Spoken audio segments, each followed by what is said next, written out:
जब किसी फिल्म के रिलीज होने से पहले ही उसकी एडवांस बुकिंग 200 करोड़ पार कर जाए तो उस फिल्म को लेकर लोगों के भीतर जो इमोशंस हैं उसका बस अंदाजा ही लगाया जा सकता है। एंड ये काम करके दिखाया है धुरंधर 2 ने।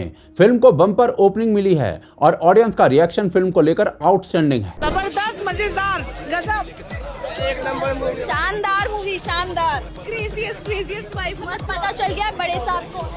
We absolutely loved it. Great work, Aditya Dhar, and we all enjoyed it. Everyone should watch it. Must watch. Even film के रिव्यूज भी आउट ऑफ द बॉक्स हैं और फिल्म को लेकर होने वाले मेल्टडाउन्स भी। टीवी चैनलों ने हेट प्रोपेगेंडा चलाया था जब मैंने बताया था कि ये एंटी मुस्लिम फिल्म बनाई गई है, पाकिस्तान के बहाने निशाना है भारत के मुसलमानों पर।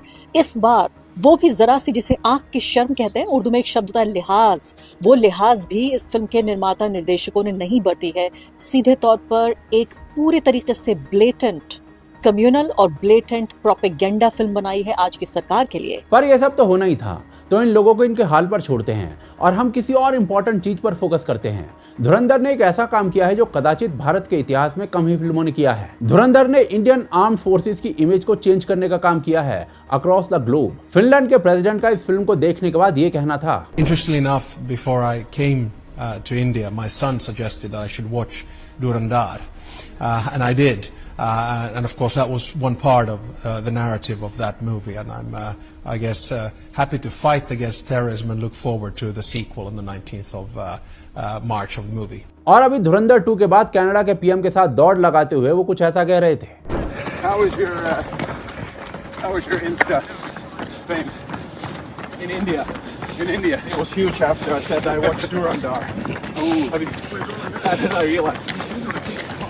बेसिकली भाई साहब कह रहे थे कि फिल्म का नैरेटिव उन्हें बहुत पसंद आया कि कैसे इंडियन आर्म्ड फोर्सेस टेरर से लड़ती हैं, और इसी चेंज की मैं बात कर रहा था, क्योंकि पहले ऐसा नहीं था। इनफैक्ट इंडियन आर्म्ड फोर्सेस को बॉलीवुड ने बहुत गलत तरीके से दिखाया है, अगर बॉर्डर या लक्ष्य जैसी कुछ फिल्मों को छोड़ दें तो। फॉर एग्जाम्पल, आप शाहरुख खान और प्रीति जिंटा की दिल से फिल्म की बात कर लो, जहां इंडियन आर्मी को लोकल सिटीजन्स के ऑपरेटर के रूप में दिखाया गया है। मिशन कश्मीर भी सेम फॉर्मूला फॉलो करती है। इस फिल्म में इंडियन आर्मी को इनोसेंट कश्मीरी बच्चों और परिवारों को मारते हुए दिखाया गया है, उन्हें ऑपरेस करते हुए दिखाया गया है।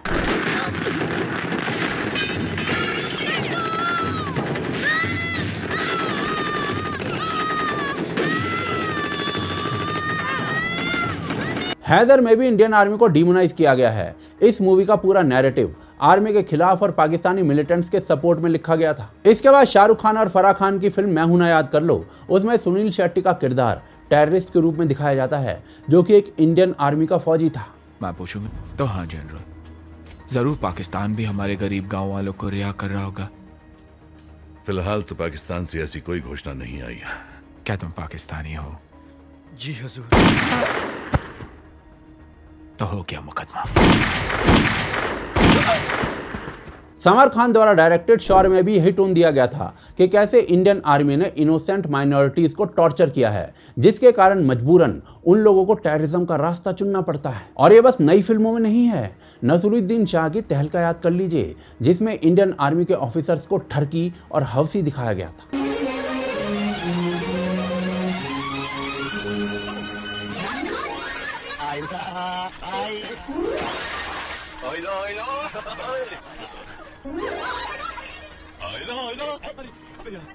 इससे पहले कि मेजर कृष्ण राव का बुलावा आ जाए, गंगा स्नान कर ही गया था। अरे गंगा क्या, मैं तो जमुना स्नान करने को तैयार हूँ।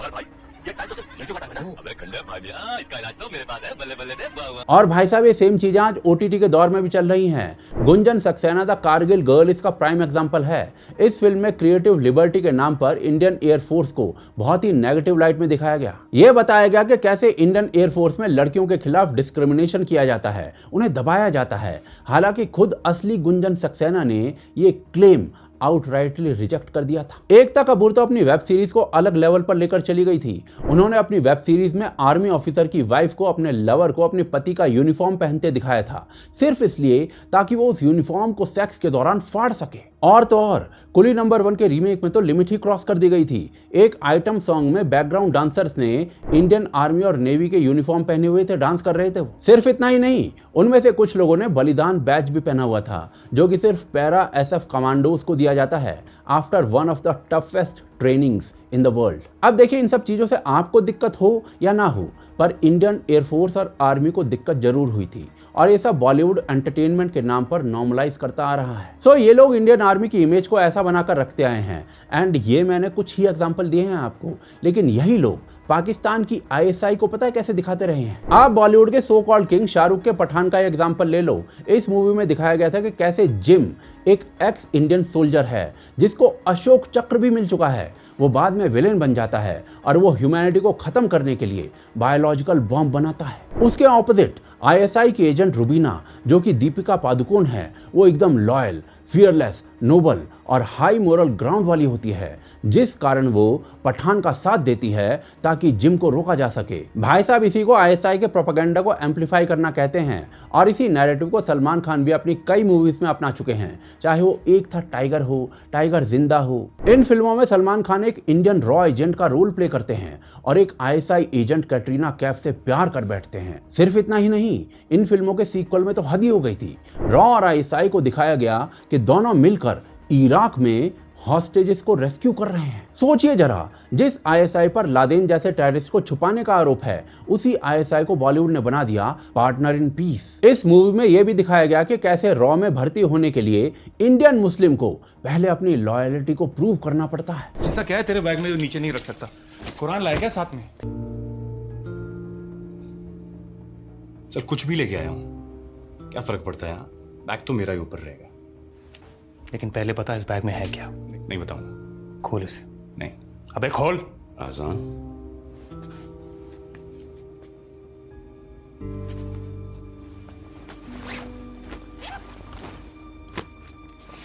ये है सर।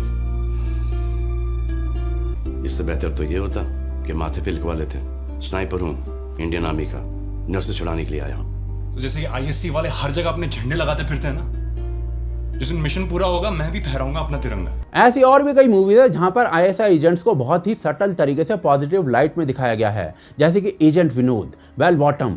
मतलब इंडियन स्पाई को तो एकदम झंडू ही दिखाया गया इन फिल्मों के अंदर। राजी जैसी फिल्म भी इसी कैटेगरी में आती है। यह फिल्म हरिंदर सिक्का के नॉवल पर बेस्ड है, पर फिल्म में आलिया भट्ट का कैरेक्टर जो एक इंडियन स्पाई है, उसको जबरदस्ती प्रो पाकिस्तान सिंपैथी के एंगल से दिखाया जाता है, जबकि ओरिजिनल नॉवल में इंडियन स्पाई 100% पैट्रियोटिक थी। इस फिल्म में दिखाया गया कि ये इंडियन स्पाई जब भारत आती है तो टूट चुकी होती है। बेसिकली ये दिखाया जाता है कि इंडियन आर्मी ने स्पाई को मिसयूज किया और डेंजरस सिचुएशन में धकेल दिया। बाद में खुद ऑथर ने कहा कि ये बात पूरी तरीके से झूठी है, ऐसा कुछ हुआ ही नहीं था उनकी बुक के अंदर। राजी में ना तो कोई तिरंगा दिखाया गया और ना कोई जनगण गाया गया, बल्कि उसको डिप्रेशन स्टेट में लाया गया।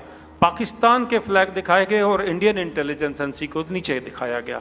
ये लेफ्टिस्ट अप्रोच के खिलाफ में इतनी सफाई से काम किया गया, मुझे पूछिए वो दर्द कहाँ होता है। इसके अलावा 83 में दिखाया गया कि कैसे पाकिस्तानी आर्मी भारत पर बॉम्बिंग्स रोक देती है during the 83 world cup match, ताकि इंडियंस जो हैं मैच को एंजॉय कर सके।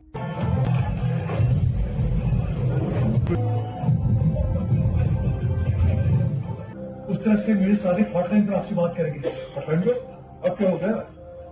जी बोलिए मजर साहब। जी शुक्रिया।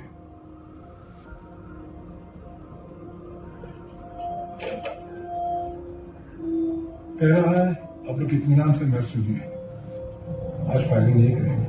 वहीं दूसरी तरफ पाकिस्तानी फिल्म इंडस्ट्री ने आज तक एक भी फिल्म ऐसी नहीं बनाई है जिसमें इंडियन आर्मी या फिर भारत की मेजॉरिटी पॉपुलेशन को थोड़ा भी अच्छी रोशनी में दिखाया हो। उल्टा पाकिस्तानियों ने अपनी मूवीज में इंडियन आर्मी को एज अ रेपिस्ट ही दिखाया है। वरना मैं भी तुम्हारे साथ मिलकर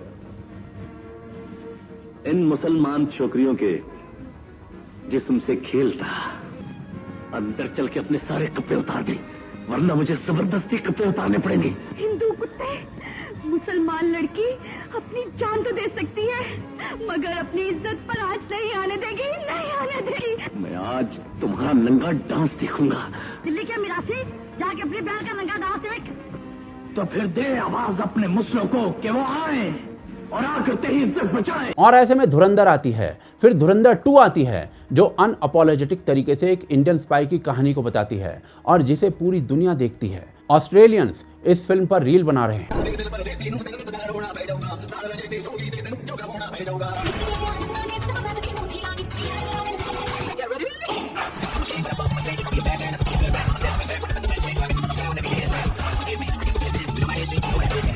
YouTube पर फौरन रिएक्शंस की बाढ़ आ चुकी है।